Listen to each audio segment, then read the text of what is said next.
அனைவருக்கும் வணக்கம். அரசு பள்ளியில் பயின்ற மாணவராக இருந்தீங்க அப்படின்னா, நீங்கள் 7.5% இடஒதுக்கீடுக்கு விண்ணப்பிக்கும் போது மருத்துவமோ, பொறியியலோ, அக்ரியோ இல்லை லாவோ எதுக்கு நீங்கள் விண்ணப்பிச்சிருந்தாலும், ஒருவேளை அந்த மாணவர் வந்து 6 to 8 ஒரு பள்ளியிலையும் 9 to 12 ஒரு பள்ளியிலையும் படிக்கும்போது கால தாமதம் ஏற்படுது சான்றிதழ் வழங்கப்படுறதுல அப்படின்ற சில தகவல்கள்லாம் தெரிய வந்திருக்கு.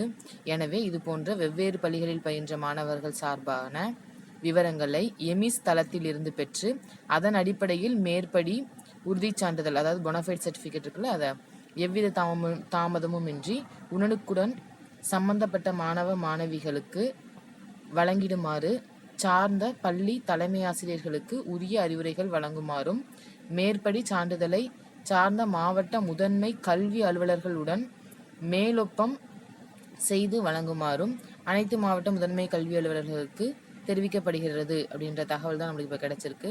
இதன் மூலம் நம்மளுக்கு ரொம்பவே விரைவாக 7.5% நம்ம அப்ளை பண்ணுறதுக்கு நம்மளுக்கு பொனஃபைட் சர்டிஃபிகேட் கிடச்சிரும். நன்றி, வணக்கம்.